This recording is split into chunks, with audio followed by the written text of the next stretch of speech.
मेरे प्यारे बच्चों, अगर आप इंटरेस्टेड हो कि 3 से 4 मार्क्स आपके एग्जाम में इजीली मिल जाए आपको, आप बोलोगे 3 मार्क्स के लिए इतनी मेहनत कौन करे बेटा, 3-3 4-4 मार्क्स जोड़ के ही पूरे मार्क्स बनते हैं, ठीक है ना। तो 3 मार्क्स आपको इजीली मिल सकता है 20 से 22 मिनट की वीडियो से। देखो, carboxylic acid is very important topic. अब कार्बोक्सिलिक एसिड से क्वेश्चन आता ही आता है। देखो, अब देखना, समझना बात को, कार्बोक्सिलिक एसिड दिखता कैसा, ऐसा दिखता है। देखो, C डबल बॉन्ड OH दिख जाए तो कार्बोक्सिलिक एसिड ये होता है, ठीक है ना।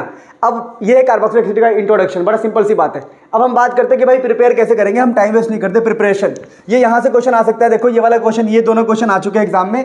तो प्रिपरेशन में मेथड क्या है, देखो, कार्बोक्सिलिक एसिड में आपने क्या देखा, आपने देखा 2 O होता है, 2 O, यानी हमें अगर अल्कोहल की बात करें तो अल्कोहल के पास 1 O है, तो एक एक्स्ट्रा O चाहिए। एक्स्ट्रा O चाहिए तो क्या करेंगे, तो हम कर देंगे ऑक्सीडेशन। क्या कर देंगे, ऑक्सीडेशन।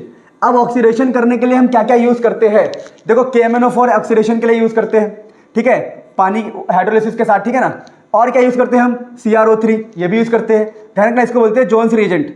और ये क्या है, टॉलेंस रिएजेंट, आपको पता है ऑक्सीडेशन के लिए हम इसका इस्तेमाल करते हैं, इसको अमोनिकल AgNO3 भी बोलते हैं। अभी आप दोनों रट्टा मार लोगे, ठीक है, मैं क्या बोल रहा हूँ, अभी रट्टा मारने का टाइम है। अब होगा कहां पर, देखो, ये जो कार्बन है अल्कोहलिक कार्बन, देखो अल्कोहल के बगल में जो कार्बन है, यहां पर भी अल्कोहल के बगल में जो कार्बन है, यहां पर जो एल्डिहाइड है, एल्डिहाइड के बगल में कार्बन है, इनमें एक एक ऑक्सीजन चला जाएगा। क्यों, टॉपिक है ऑक्सीडेशन, तो एक एक ऑक्सीजन चला जाएगा तो क्या बन जाएगा, कार्बोक्सिलिक एसिड। देखो, 1 O बढ़ गया, यहां भी 1 O बढ़ गया, देखो इस वाले में 1 O बढ़ गया, यहां भी 1 O बढ़ गया, तो ये बन गया कार्बोक्सिलिक एसिड। यानी कि अगर अल्कोहल और एल्डिहाइड का ऑक्सीडेशन करेंगे तो कार्बोक्सिलिक एसिड मिलेगा। कीटोन के केस में ऐसा नहीं होता, ध्यान रखना। कीटोन कैसा होता है, ऐसा होता है। अगर कीटोन ऐसा है तो इसका ऑक्सीडेशन करोगे तो भाई कार्बोक्सिलिक एसिड बन नहीं सकता ना, बीच में 2 O ऐसे घुस नहीं सकते, समझे मेरी बात को। तो ध्यान रखना, एल्डिहाइड और अल्कोहल, ये रहा अल्कोहल, ये रहा एल्डिहाइड, इनके ऑक्सीडेशन से हमें मिलता है कार्बोक्सिलिक एसिड। आप आगे बढ़ते हैं। अब ना दोबारा देखो, ऐसे कंपाउंड है ये, अगर इस कंपाउंड में देखो, ये कंपाउंड दिख रहा है आपको, ये कंपाउंड दिख रहा है, तो क्या है, बेंजीन के ऊपर अल्काइल ग्रुप लगा हुआ है ना, बेंजीन के ऊपर अल्काइल ग्रुप लगा हुआ है। अब इनको भी हमें कार्बोक्सिलिक एसिड में कन्वर्ट करना है, मतलब हमें 2 ऑक्सीजन को फिट करना है। 2 ऑक्सीजन का फिट होगा जो बहुत खतरनाक तरीके से ऑक्सीडेशन करेंगे, तो बोलते हैं उसका विग्रस ऑक्सीडेशन। कभी वर्ड लिखा है विग्रस ऑक्सीडेशन, स्ट्रॉन्ग ऑक्सीडेशन, है ना, तो ये सब रिएजेंट है। देखो, KMnO4, क्रोमिक एसिड या विग्रस ऑक्सीडेशन लिखा हो, जैसे मैंने इस क्वेश्चन में क्या लिखा है, KMnO4, इस क्वेश्चन में क्या लिखा है, KMnO4। तो मान लो कितने भी यहाँ पर कार्बन हो, मान लो एक और कार्बन बढ़ा दो, एक और बढ़ा दो, ये सारे के सारे उड़ जाएंगे, खत्म हो जाएंगे, और यहाँ पर मिलेगा आपको कार्बोक्सिलिक एसिड, जिसको बोलते हैं बेंजोइक एसिड। तो यहाँ से क्वेश्चन आएगा एग्जाम में कि बेंजोइक एसिड कैसे बना सकते हैं, तो ये तरीका है। क्वेश्चन आ रखा है कि टॉलिन से कैसे बनाओगे बेंजोइक एसिड, तो भाई KMnO4 डालेंगे तो बन जाएगा, ठीक है। अब ध्यान रखना, यहाँ पर एक छोटी सी बात क्या है, ये वाला कंपाउंड देखो, NCERT में लाइन लिखी हुई है, ये वाला कंपाउंड के साथ ये काम नहीं होता। क्यों, ये मान लो से 3 डिग्री वाले का ऑक्सीडेशन नहीं हो पाता यहाँ पर, ये छोटी सी बात ध्यान रखना, बाकी सब में होगा, इसका नहीं होगा। अब आगे बढ़ते, ये एक्सेप्शन की तरह एग्जाम में आ सकता है। अब प्रिपरेशन में आगे बढ़ते हैं हम। देखो, अगर RC ट्रिपल बॉन्ड N, ध्यान रखना बड़ा इंपॉर्टेंट है, इसका कंप्लीट हाइड्रोलिसिस करोगे तो ऐसा होगा, आपको कार्बोक्सिलिक एसिड मिल जाएगा। ये जो CN है, CN वो कार्बोक्सिलिक एसिड में कन्वर्ट हो जाता है। अगर इसके मैकेनिज्म की बात करें, बहुत सिंपल सा है। देखो, जब आप RCN में डालते हो ना, ऐसे हाइड्रोलिसिस बोलते हैं इसको, पानी डाल दो H+ की परसेंट में, हाइड्रोलिसिस, या बेस भी रख सकते हो OH-। तो सबसे पहले क्या होगा, ये बन जाता है आपका C डबल बॉन्ड NH2। अब क्या होगा, जब दोबारा इसका हाइड्रोलिसिस होगा, तो ये बन जाएगा कार्बोक्सिलिक एसिड। मतलब क्या है कि पहले ये बनता है, बाद में ये बनता है। तो आप याद रख सकते हो, इंपॉर्टेंट है, एग्जाम में यूज होता है, क्वेश्चन में यूज होता है। अब समझना मेरी बात, क्या समझे आप, इसको हम ऐसा बोल सकते हैं, इसको बोल सकते हैं पार्शियल हाइड्रोलिसिस। यानी जब आधा हुआ होगा रिएक्शन, आधा हाइड्रोलिसिस हुआ होगा, आधा पानी डाला होगा, तो ये बनेगा, फिर और पानी डालने के बाद ये बनेगा। यानी एक बार में हम बोले तो कंप्लीट में आंसर ये आएगा, पर बीच में ब्रेक में ऐसे करके होगा। अब बात समझना, क्वेश्चन एग्जाम में ऐसा आ सकता है कि देखो, इसके अंदर हमने हाइड्रोलिसिस कर दिया, यानी यहां से स्टार्ट हो गया क्वेश्चन हमारा, तो क्या होगा, ये देखो, हमें पता है कि लास्ट में क्या मिलता है, लास्ट में हमेशा कार्बोक्सिलिक एसिड मिलता है। हाइड्रोलिसिस करने से कार्बोक्सिलिक एसिड मिलता है, तो यहाँ क्या होगा, यहाँ आपको कार्बोक्सिलिक एसिड मिलेगा। प्लीज आप समझ गए होंगे इस बात को, नहीं समझ में आया तो मुझे बताओ, वैसे मैं चाहूंगा नहीं समझ में आया तो रट लो। आपने, मैं तुमसे वो कहता हूँ कि भाई इसको रट लो, ये बड़ा इंपॉर्टेंट कंपाउंड बनता है, बड़ा इजी है, ये हम बहुत बार डिस्कस कर चुके हैं ऑलरेडी, ग्रिग्नार्ड रिएजेंट। अब ये होता कैसा है ग्रिग्नार्ड रिएजेंट, इसको बोलते हैं RMgX। R मतलब कोई भी कार्बन हो सकता है, Mg और X मतलब कोई भी क्लोरीन या ब्रोमीन। तो हमने लिया CH3MgBr। अब यहाँ पर कहानी को समझना, आपको पता होना चाहिए कि CH3 नेगेटिव होता है, MgBr पॉजिटिव होता है। अब यहाँ पर ये ड्राई आइस है, CO2 है, क्या ये CO2। जब CO2 से रिएक्शन करवाएंगे, देखना क्या होगा, बहुत इंपॉर्टेंट है ये, हम प्रिपरेशन कर रहे हैं। देखो, तो ये प्लस वाला कार्बन के पास जाता है, कार्बन प्लस होता है, ऑक्सीजन नेगेटिव होता है, और नेगेटिव वाला यहाँ जाएगा। तो MgBr कहाँ चला गया? अच्छा मैंने उल्टा कर दिया, ये प्लस वाला माइनस के पास जाएगा ना, मैंने उल्टा कर दिया। ध्यान से ध्यान से ध्यान से, जैसे मैंने गलती करी आप मत करना। देखो ये नेगेटिव वाला जाएगा कार्बन पॉजिटिव के पास, और ये जो MgBr पॉजिटिव होता है, MgBr क्या होता है? पॉजिटिव, वो ऑक्सीजन के पास जाएगा। तो ऐसा कुछ बन जाएगा। देखो ये जो कार्बन है, कार्बन उससे मैंने क्या जोड़ दिया? CH3 को जोड़ दिया, और जो ऑक्सीजन है उससे MgBr जोड़ दिया। ये MgBr प्लस वाला माइनस के पास चला गया। अब जैसे हाइड्रोलिसिस करते हैं ना, हाइड्रोलिसिस, यहाँ से एक H, देखो यहाँ से एक H इस पे लग जाएगा O के साथ, तो MgBr बाहर निकल जाएगा, ठीक है ना। यहाँ से MgBr और OH बाहर निकलता है। देखो ये आपको याद रखना पड़ेगा, ये कॉन्सेप्ट होता है। अभी हम फटाफट ले रहे हैं तो हम इतना टाइम वेस्ट नहीं करेंगे। कुल मिला के क्या है कि आपको बनाना क्या है? Carboxylic acid. तो कैसे बनेगा? जब यहाँ पर एक H आ जाए, H, तो यहाँ पर एक H आ गया, क्या आ गया? H। कोई दिक्कत तो नहीं है। देखो ये सेम का सेम रह गया, ये सेम का सेम रह गया, ये दोनों सेम के सेम रहेगा, ये भी ऐसा ही, ये भी ऐसा ही, बस यहाँ पर एक OH लग गया। ये बड़ा इंपॉर्टेंट रिएक्शन है, प्लीज इसको रट लेना। आगे बढ़ते हैं। अब यहाँ पर कुछ और बड़े सिंपल रिएक्शन हम देख रहे हैं। देखो अगर तुमने इसके अंदर, इसको बोलते हैं असाइल हलाइड, ये असाइल हलाइड है, इसमें पानी डालोगे ना, पानी, तो क्या होगा? देखो यहाँ से CO है, यहाँ से OH, यहाँ पानी को तोड़ दो H प्लस OH माइनस में, तो ट्रिक क्या बन गया? ये OH यहाँ लग जाएगा, Cl हट जाएगा। ऐसा आप मन में मान लो कि HCl बन के निकल गया, और आपका क्या लग गया? देखो CH3CO एक OH लग गया, यहाँ से OH लग गया। बात समझ में आ गया? ये भी सेम ही होगा। अब इधर देखो, इधर देखो, एक रिएक्शन देखो, ये वाला इंपॉर्टेंट रिएक्शन है, एग्जाम में आ सकता है। बेंजोइक एनहाइड्राइड, ये है बेंजोइक एनहाइड्राइड। इसको ऐसे भी लिखा जाता है C6H5CO। ये दिख रहा है C6H5CO, दिख रहा है, ठीक है, C6H5CO, और इसको ऐसे लिख देते हैं 2 और O के साथ, ठीक है ना, C6H5CO। अच्छा ये रहा C6H5CO, मैं क्या बता रहा हूँ समझना, C6H5CO, ये रहा C6H5CO, ठीक है, ऐसे लिखते हैं C6H5CO, और यहाँ पर ऑक्सीजन के साथ ट्वाइस। तो वही वाली बात है, देखो एक ऑक्सीजन है और 2 बार ये है C6H5। अब यहाँ पर समझना रिएक्शन कैसे होता है। रिएक्शन कैसे होता है? जैसे हम यहाँ पे पानी डालेंगे, पानी जैसे डालेंगे ना, इसको H मिल जाएगा, H, इसको भी मिल जाएगा H, तो अलग हो जाएगा। देखो यहाँ से अलग हो गया ये C6H5OH, C6H5 C double bond OH, C6H5 C double bond OH, और ये 2 बार है तो 2 बार हमने लिख दिया। देखो ट्रिक से याद रखोगे, एग्जाम में क्वेश्चन इजीली सॉल्व हो जाएगा। दोबारा यहाँ पर खेल देखो, पानी डाला, पानी, तो क्या मिलेगा बताओ? यहाँ पे से क्या H मिलना स्टार्ट हो जाएगा, तो ये अलग हो जाएगा और वो अलग हो जाएगा। तो एक बार इधर मिल गया हमें, एक बार इधर मिल गया, मतलब इनको H मिल जाएगा ना, H, तो ये एक OH यहाँ लग जाएगा, एक OH यहाँ पर। क्या बात समझ पा रहे हो? तो इस प्रकार से इजीली हमारा काम हो गया। अब हम आगे बढ़ते हैं फटाफट। कुल मिला के आपको समझ में आ गया होगा, मुझे लग रहा है कि ये मैं थोड़ा आपको ठीक से नहीं बताया। देखो जो पानी है ना, पानी, इस पानी ये जब डालेंगे ना इसको, ये एक्चुअली में H2O है, ठीक है। अब समझना इस बात को, तो आपको कुछ नहीं करना, आपका टारगेट है कार्बोक्सिलिक एसिड को बनाना। तो अब क्या करोगे? यहाँ से तोड़ोगे तो एक कार्बोक्सिलिक एसिड इधर बन सकता है और एक इधर बन सकता है, तो वो बेंजोइक एसिड बन गया, ये बन गया, ठीक है। प्लीज़ इसको मैं बहुत बार पढ़ा चुका हूँ ऑलरेडी भी, और मुझे लगता है कि आपको रटना ही चाहिए इस टाइम, अगर आप समझ नहीं पा रहे हो तो। दोबारा इस क्वेश्चन में देखो, दोबारा वो डाल दिया हमने, तो दोबारा क्या होगा? एक OH इधर लग जाएगा, एक OH इधर लग जाएगा, तो क्वेश्चन हमारा हो गया। तो आप इजीली समझ सकते हो कितना इजीली काम चल रहा है हमारा, है ना। मैं उम्मीद करता हूँ कि आप समझ पा रहे होंगे। एक OH इधर लग गया, एक OH इधर लग गया, तो कुछ भी नहीं करना, आपको कार्बोक्सिलिक एसिड बनाना है। कभी भी ऐसा कंपाउंड दिख जाए तो, ठीक है ना, एक H इधर गया, एक H इधर गया, तो यहाँ बेंजोइक एसिड बन गया, यहाँ पर दूसरा एसिड बन गया हमारा C2H5OH, अल्कोहल बन गया, सॉरी, यहाँ तो अल्कोहल बनेगा ना, वो पहले वाला क्वेश्चन नहीं है, ठीक है। तो यहाँ पर अगर हम एक OH इधर देंगे, एक OH इधर देंगे, तो एक ऐसा बनेगा, एक ऐसा बनेगा, ठीक है, मतलब C2H5OH और यहाँ पर बेंजोइक एसिड। वैसे एक क्वेश्चन यहाँ पर देखो, क्वेश्चन ऐसा है, ये देखो दिख रहा है आपको, तो दोबारा क्या होगा? एक अल्कोहल बन जाएगा, देखो एक अल्कोहल बन गया, मतलब 2 H देना होता है, एक H इधर, एक H इधर, तो यहाँ से एसिड बन जाएगा और यहाँ से अल्कोहल बन जाएगा। कोई दिक्कत तो नहीं किसी को। प्लीज़ ट्राई टू अंडरस्टैंड, बहुत ही ईजी है ये सब करना। कई बार ऐसा क्वेश्चन आता है कि फिनॉल में और बेंजोइक एसिड में कैसे आप डिस्टिंग्विश करोगे। तो देखो यहाँ पर क्या है, फिनॉल जो है ना NaHCO3 से, यानी बाइकार्बोनेट से रिएक्शन नहीं करता है, पर हमारा फिनॉल नहीं करता, लेकिन कार्बोक्सिलिक एसिड कर लेता है। तो ध्यान रखना, गिव्स CO2, ये इसमें कुछ नहीं मिलता, यहाँ पर मिलता है। तो ये क्वेश्चन आए तो आप प्लीज़, ये इंपॉर्टेंट है, हाईलाइटेड क्वेश्चन है, ये आप ध्यान रखेंगे, ठीक है।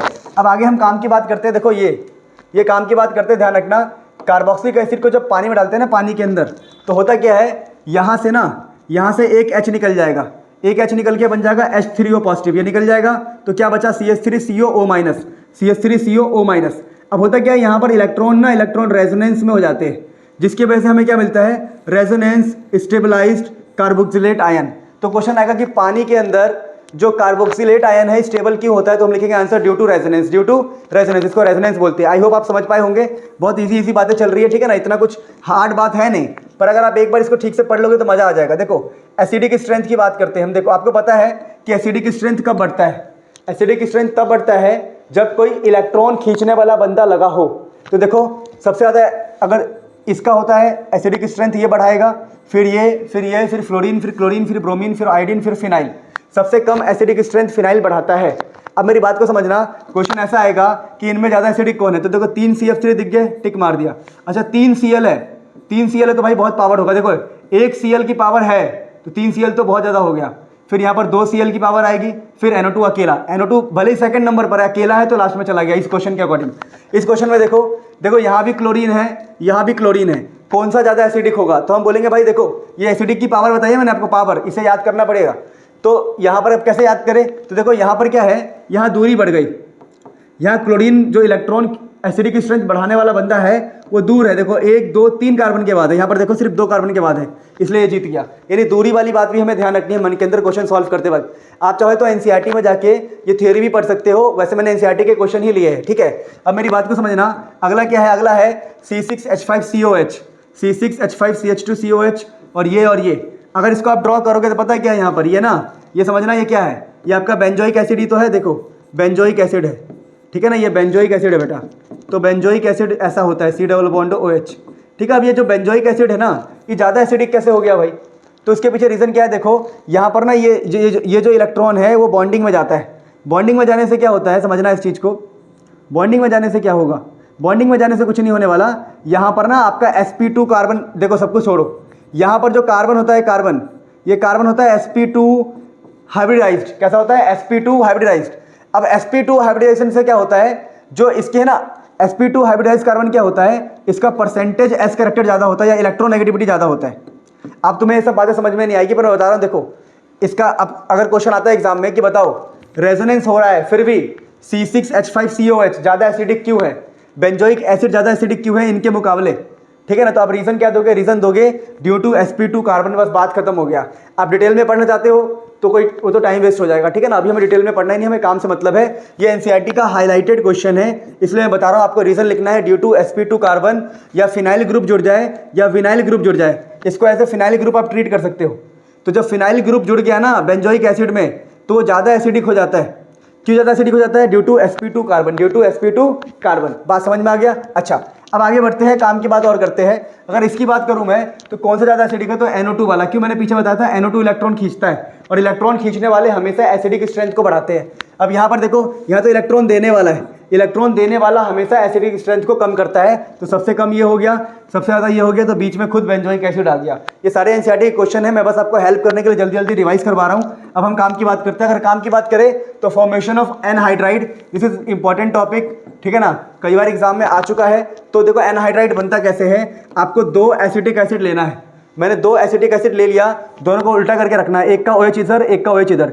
यहाँ से निकालना है आपको पानी, जैसे ही पानी निकालोगे हीट वेट करेंगे एसिडिक मीडियम में, ये होगा क्या, यहाँ से देखो पानी निकल गया तो बचा एक O, इस O से ये कार्बन जुड़ जाएगा, यानी इस O बचे हुए O से दोनों कार्बन जुड़ गए, इसी को बोलते हैं हम एनहाइड्राइड। इसको ठीक से ऐसे लिखते हैं हम, देखो C+O, यहाँ O, C+O CH3। अगर आप ठीक से देखो तो पीछे हमने इसके बारे में पढ़ा है, ठीक है ना। बस छोटी छोटी बातें मैं चाहता हूँ बस आप याद रखो, अभी हमें डिटेल स्टडी करनी ही नहीं बेटा, ध्यान रखना, ठीक है। आप देखो यहाँ पर क्या है, स्टेरिफिकेशन। देखो स्टेरिफिकेशन बड़ा सिंपल है, आप एक एसिड लेते हो उसमें अल्कोहल डालते हो, तो होता क्या है, यहाँ से पानी निकलता है, पानी, जब ये पानी निकल जाएगा तो क्या होगा, ये CH3 इस O से जुड़ जाएगा, तो देखो CH3CO, यहाँ पर O की जगह O है और ये दूसरा CH3 जुड़ गया, इसको बोलते हैं स्टेरिफिकेशन।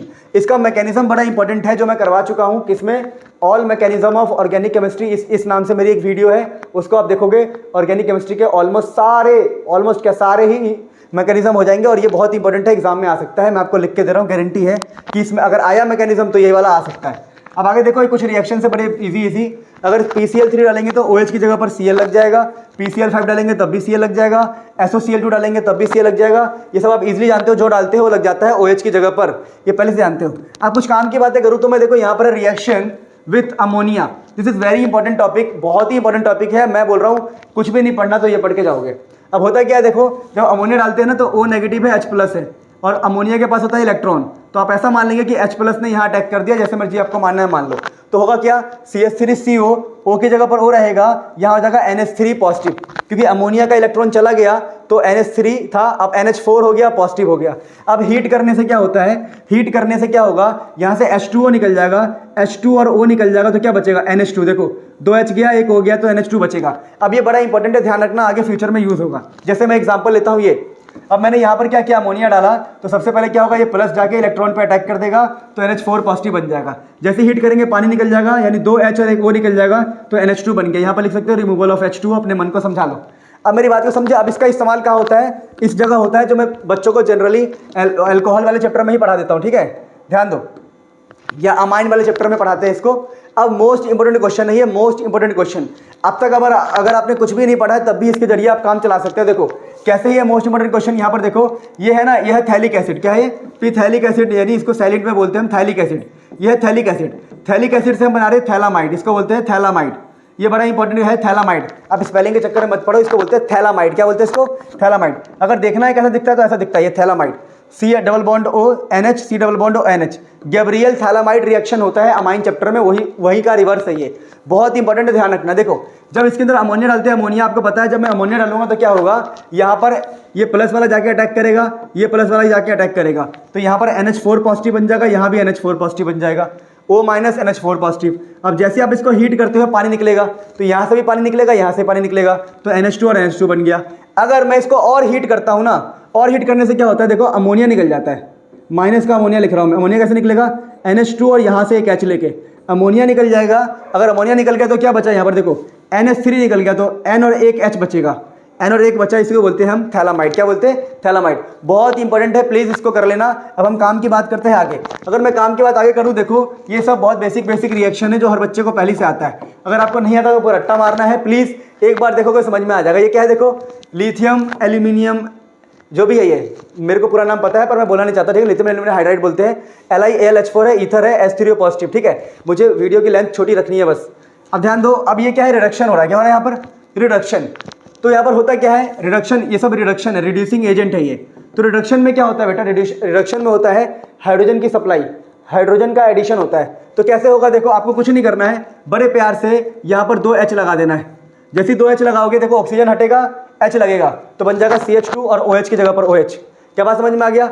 इसी जगह ये भी लिखा सकता है, ये भी लिखा सकता है, आपको ये वाला याद रखना है। एग्जाम में चुपके से दे देगा, किसी बच्चे को जनरली ये पता नहीं होता। अच्छा अगला देखो, ये रिएक्शन बड़ा इंपॉर्टेंट है, इसको बोलते हैं डीकार्बोक्सिलेशन। डीकार्बोक्सिलेशन, अच्छा डीकार्बोक्सिलेशन का मतलब क्या है कि भाई आपने ना, आपको ये CO2 वाला ग्रुप हटाना है, ये CO2 ग्रुप हटाना, तो हम क्या करते हैं, सोडा लाइम बोलते हैं इसको, सोडा लाइम, ठीक है ना, सोडा लाइम। तो सोडा लाइम आपने पढ़ा होगा बचपन में, NaOH वाला, ये पूरा पंगा सोडा लाइम वाला होता है। तो चलो हमने NaOH और CaO को डाला और हीट किया, तो यहाँ से क्या होता है, ये पूरा का पूरा उड़ के बाहर निकल जाएगा, पूरा का पूरा उड़ के बाहर निकल जाएगा, ठीक है ना। ये रहा, देखो ऐसे करता है। ट्रिक क्या होता है, देखो बचपन में ट्रिक सिखाते हैं, मैं ट्रिक सिखा देता हूँ आपको। कुछ नहीं करना है, आपको इस पूरे को उठाना है ऐसे, तो देखो Na2CO3, देखो 2 Na और CO3 निकल गया, और बचा क्या, यहाँ पर एक H बचा, H वो यहाँ जुड़ जाएगा, तो CH4 बन जाएगा। देखो मैं बहुत फास्ट करा रहा हूँ, मैं इससे बढ़िया करवा सकता हूँ आपको, लेकिन आपको फटाफट काम करना है, रटना है, तो वो हमारा काम हो गया। उसको बोलते हैं डीकार्बोक्सिलेशन। मैं आपको बोल रहा हूँ ये तीनों रिएक्शन बहुत इंपॉर्टेंट है, खास करके ये वाला बहुत इंपॉर्टेंट है। और अभी मैं जो करवा रहा हूँ ये इतनी बार आया आप सोच नहीं सकते हो। इवन 2015, 2014, 2013 रिपीटेड है बहुत बार। इसका नाम है हेल वोल्हार जेलेंसी की रिएक्शन। ये बहुत ही इंपॉर्टेंट है, प्लीज़ इसको रट्टा मार लो, कुछ पढ़ो ना पढ़ो। जो बच्चे मेरे से पढ़ते हैं उनको पता होगा कि जो मैं बोलता हूँ एग्जाम में आता है। ये है CH3 CH2 COH। Carboxylic acid में जब भी हम X2, जैसे मैंने डाल दिया Cl2, डाल दिया मैंने Cl2 या Br2 डाल दिया, रेड फॉस्फोरस के साथ डालूंगा। Cl2 या कोई भी हेलोजन को रेड फॉस्फोरस के साथ डालूंगा in the presence of water, तो यहाँ पर देखना क्या होगा, ये जो कार्बन है कार्बन, इसके बगल वाले कार्बन को बोलते हैं हम अल्फा, तो अल्फा वाले कार्बन पे जाके हमारा X लग जाता है। यानी अगर मैं क्लोरीन डालूंगा तो अल्फा कार्बन पे हमारा क्लोरीन लग जाएगा, ब्रोमीन डालूंगा तो अल्फा कार्बन पे ब्रोमीन लग जाएगा। इसी को बोलते हैं हेल वोल्हार जेलेंसी रिएक्शन। प्लीज़ इसको रट लेना, इसकी थोड़ी सी थ्योरी भी आपको मन करे तो बोल देना कि जब हम कार्बोक्सिलिक एसिड में ये डालते हैं तो हमें अल्फा वाला कंपाउंड मिलता है। ठीक है, बात समझ में आ गया। प्लीज़ इस थ्योरी को एक बार NCERT से मत देखना, चलो मैंने करवा दिया ना, हो गया काम। ठीक है, बस इंपॉर्टेंट है ये बता रहा हूँ मैं आपको। आगे देखो, आगे देखो, आगे हमारे पास कुछ बेसिक रिएक्शन है। अगर हम इस देखो ध्यान रखना, ये कार्बोक्सिलिक एसिड है, कार्बोक्सिलिक एसिड हमेशा मेटा पे रिएक्शन करवाता है, ये होता है मेटा डायरेक्टिंग होता है, मेटा डायरेक्टिंग। अगर ये मेटा पर रिएक्शन करवाएगा और आपने करवाया है, इसको बोलते हैं नाइट्रेशन। क्या करते हैं? नाइट्रेशन। तो भाई नाइट्रेशन के अंदर डलता क्या है? नाइट्रेशन के अंदर डलता है, क्या डलता है बताओ? इसके अंदर डलता है NO3, NO2 पॉजिटिव। नाइट्रेशन जब भी करेंगे ये बनेगा, और लगता क्या है? NO2 पॉजिटिव, तो यहाँ पर जाके NO2 लग गया। क्या बात समझ में आ गया? अच्छा अगला देखो, अगला क्या हमारे पास लास्ट अगला है ब्रोमिनेशन, या ठीक है ना। तो यहाँ पे Br2 FeBr3 की प्रेजेंस में हमने डाला है। मैंने बोला रिएक्शन हमेशा मेटा पे होगा, तो मेटा पे जाके रिएक्शन हो गया। इस प्रकार से चैप्टर के काफ़ी एंड तक आ गए हैं हम, और छोटी सी बात और करते हैं, फिर छुट्टी कर देंगे। अब इस चैप्टर के कुछ इंपॉर्टेंट पॉइंट्स की डिस्कशन करते हैं, एग्जाम में आपको ईजिली इससे मार्क्स मिल सकता है। देखो पहली बात क्या है कि सिंपल या स्मॉल कार्बोक्सिलिक एसिड ना soluble with water due to hydrogen bonding. देखो कार्बोक्सिलिक एसिड में OH ग्रुप होता है, तो वहाँ हाइड्रोजन बॉन्डिंग पॉसिबल है, तो पानी के साथ हाइड्रोजन बॉन्डिंग करेंगे और ये सॉल्युबल होते हैं, लेकिन सिंपल वाले। लार्ज वाले नहीं। लार्ज वाले में क्या होगा? लार्ज वाले में कार्बन ज़्यादा होगा, तो वो हाइड्रोफोबिक पार्ट होता है। कार्बन आपको पता ना, हाइड्रोफोबिक पार्ट, तो सॉल्युबल नहीं होगा। ठीक है ना, आगे बात करेंगे हम। देखो सुनो, और क्या है यहाँ पर? सॉल्युबिलिटी की बात करें हम, देखो सॉल्युबिलिटी की बात कर रहे हैं, तो स्मॉल या सिंपल वाले सॉल्युबल होते हैं, छोटे छोटे कार्बोक्सिलिक एसिड अप टू 4, मान के चलो 4 कार्बन तक सॉल्युबल रहते हैं, 4 कार्बन तक। इसको सॉल्युबल को हम मिसिबल भी बोलते हैं, ठीक है ना, मिसिबल। तो घबराना नहीं है, ठीक है, ध्यान रखना, miscible with water due to hydrogen bonding. अगर देखो solubility decrease with increase number of carbon, number of carbon बढ़ेगा तो सॉल्युबिलिटी घटेगी। दूसरा क्या है? Higher practically insoluble due to large hydrophobic hydrocarbon part. जो बड़े वाले होंगे हायर कार्बोक्सिलिक एसिड जो है प्रैक्टिकली इनसॉल्युबल है, सॉल्युबल नहीं होता due to hydrophobic hydrocarbon part. मैंने आपको बता दिया। देखो इवन देखो इसमें हाइड्रोफोबिक बेंजीन है, ये होता है हाइड्रोफोबिक, ये हमारा कार्बोक्सिलिक एसिड है ना, बेंजोइक एसिड। तो यहाँ पर क्या है? Almost insoluble in cold water, cold water में घुलता ही नहीं है, ठीक है ना। क्यों? हाइड्रोफोबिक पार्ट बड़ा है। आगे देखो, आगे अगला क्या है? Carboxylic acid are also soluble in less polar organic solvent like benzene, ether, CHCl3, chloroform. ठीक है, तो ध्यान रखना, ये कार्बोक्सिलिक एसिड पानी में तो सॉल्युबल होता ही है, छोटे वाले पानी में सॉल्युबल भी होते हैं, साथ साथ ये बेंजीन में भी, ईथर में भी, CHCl3 में भी सॉल्युबल होते हैं। ठीक है, अब ध्यान रखना एक और छोटी सी बात जो इंपॉर्टेंट है, जब भी हम कार्बोक्सिलिक एसिड का रिएक्शन करवाते हैं किसी एक्टिव मेटल के साथ, तो हाइड्रोजन गैस मिलता है, जिससे इसका एसिडिक नेचर वेरीफाई होता है, एसिडिक नेचर। ठीक है, ध्यान रखना, एसिडिक नेचर वेरीफाई होता है जब किसी भी एक्टिव मेटल को लाइक सोडियम को डाला तो हमें हाइड्रोजन गैस हमें मिलते हैं। इस प्रकार से चैप्टर समझ में आ गया हो, खत्म हो गया। प्लीज़ रट लो, और अगर अच्छा लगा हो तो सब्सक्राइब कर देना, वरना भगवान तो है ही मेरे साथ। ठीक है, मिलते हैं नेक्स्ट वीडियो में।